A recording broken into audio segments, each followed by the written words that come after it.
Hello friends, welcome you once again in Kalyan overseas channel में आप सबका बहुत बहुत स्वागत है। आज एक बहुत अहम मुद्दे पे बात करेंगे, अहम टॉपिक पे बात करेंगे।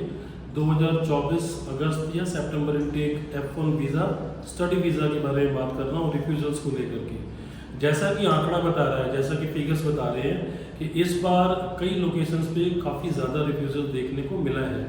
अब चक्कर ये है, प्रॉब्लम ये है कि वीज़ा वाले इमिग्रेशन ऑफिसर्स आपको रीज़न नहीं बताते। नॉर्मली वो क्या करते हैं कि बच्चे को 214B 214B का एक लेटर थमा देते हैं, बट वो रीज़न नहीं पता चलता।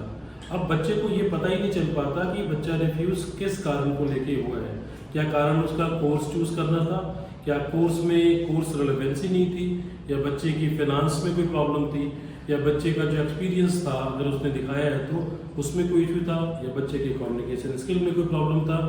तो US visa, study visa interview को लेके एक बहुत बड़ी अड़चन सामने आ रही है कि बच्चों को रीज़न नहीं पता चल पा रहा है और रिफ्यूज़ होने के बाद वो डिसाइड नहीं कर पा रहे हैं कि वो नेक्स्ट इनटेक के लिए या नेक्स्ट इंटरव्यू को जाएं या नहीं जाएं। तो इस विषय में आज बात करेंगे कि रिफ्यूजल्स इतने ज़्यादा क्यों आ रहे हैं, क्या क्या चांसेस हो सकते हैं। फ्रेंड्स, एक रीज़न ये हो सकता है कि आपने बहुत ज़्यादा लंबे गैप के साथ वीज़ा अप्लाई किया हो, या आपने जो कोर्स चूज़ किया है उसकी रिलेवेंसी बहुत ज़्यादा आपके प्रीवियस एजुकेशन से मैच नहीं कर रहा हो, या हो सकता है कि आपने जो एक्सपीरियंस लगा रखा है या कुछ डिप्लोमा कर रखा है वो आपके कोर्स के साथ मैच नहीं हो रहा, रिलेवेंसी नहीं है, या माइट भी आपके कम्युनिकेशन स्किल में कोई प्रॉब्लम हो, या आपने कोई इंग्लिश प्रोफिशिएंसी टेस्ट नहीं क्लियर किया हो।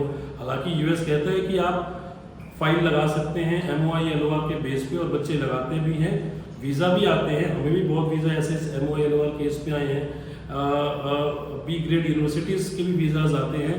तो ऐसी अटकलें आती हैं कि भाई वीज़ा देना तो उनके मूड पे होता है। यूएस का स्टडी वीज़ा टोटल किस्मत का खेल है। हो सकता है कुछ बात ये भी सच है, ऐसा भी सुनने में आता है कि एक बच्ची थी या एक कैंडिडेट था जिसके 90+ परसेंटाइल थे, नॉन मेडिकल था, कोई गैप नहीं था, उसने IELTS PT में अच्छे बैंड ला रखे हैं, उसके बाद भी उसका वीज़ा रिफ्यूज़ कर दिया गया। तो ये बहुत बड़ी समस्या सामने आ रही है, प्रॉब्लम सामने आ रही है।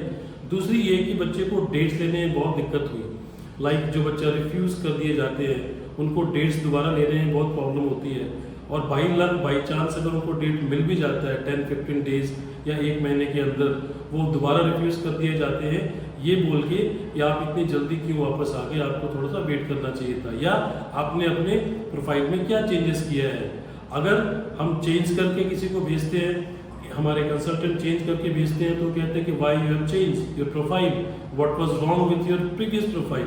तो ये बहुत सारी अटकलें हैं। तो सबसे मेरे हिसाब से जिस तरह से हमने केस स्टडी किया या केस रिसर्च कर रहे हैं पिछले कई सालों से यूएसए स्टडी वीज़ा को लेकर के, तो 2024 के रिफ्यूजल के बाद कुछ बातें जो मेन पॉइंट्स हैं वो ये सामने आ रही हैं कि सबसे बेटर तो ये होता है कि आप जब भी यूएस का वीज़ा अप्लाई करें, स्टडी वीज़ा अप्लाई करें, एक ये ध्यान रखें कि आपका 6 महीने से ज़्यादा गैप ना हो।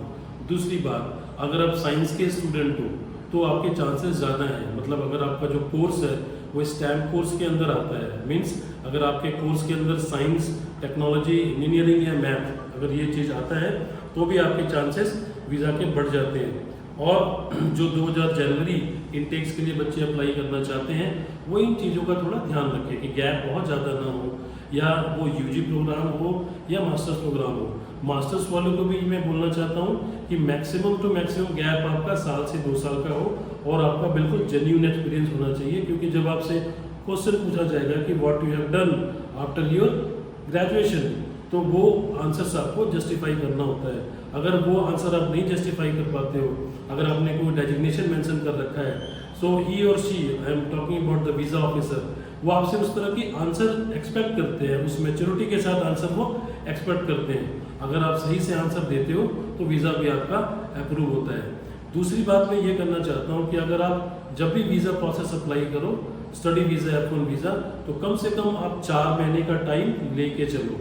कारण ये है कि जिस दिन आप केस अप्लाई करते हो, फाइल लगवाते हो, तो I-20 आने में मिनिमम टू मिनिमम 1.5 से 2 महीने का टाइम लग जाता है। अच्छी यूनिवर्सिटीज़ की बात कर रहा हूँ। हालांकि बहुत सारी यूनिवर्सिटीज़ हैं जो आपका I-20 ऑफर लेटर आपको 10-15 दिन के अंदर दे देता है, बट वैसे कॉलेजों में वीज़ा आने के चांसेस भी थोड़े कम होते हैं, रैंकिंग कम होती है उनकी, कॉलेज की रैंकिंग कम होती है।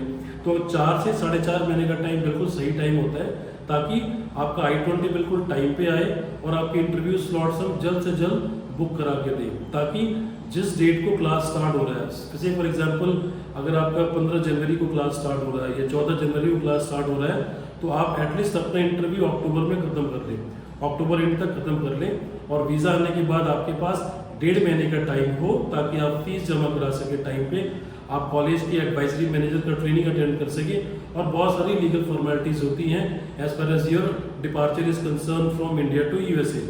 अभी न्यूज़ ये भी आता है कि बच्चे भी न्यूयॉर्क से डिपोर्ट कर दिए गए, दिल्ली से डिपोर्ट कर दिए गए। रीज़न क्या था उनका? रीज़न कुछ भी नहीं था, उनके पास सफिशिएंट डॉक्यूमेंट नहीं थे, उनके पास फंडिंग के प्रूफ नहीं थे, उनके पास एडवाइजरी लेटर नहीं था, उनके पास कॉलेज के ID का एक्सेस नहीं था। तो visa officer, immigration officer airport पे ये चीज़ पूछ सकते हैं आपको, और अगर डाउट हुआ तो आपको डिपोर्ट भी कर सकते हैं। तो अगर आप भी चाहते हो कि आपका फाइल बिल्कुल स्मूथली प्रोसेस हो, टाइम पे प्रोसेस हो, बिल्कुल आपको तो आपका सही प्रोसेस के साथ हम वीज़ा अप्लाई करेंगे और टाइम पे आपका I-20 इंटरव्यू स्लॉट बुक करा के देंगे, ताकि आपका सारा काम बिल्कुल टाइम पे हो। अधिक जानकारी के लिए आप नीचे दिए हुए नंबर पे कॉल कर सकते हैं या ऑफिस आकर के विजिट कर सकते हैं और अपना USA जाने का सपना साकार कर सकते हैं। बहुत बहुत धन्यवाद आपका।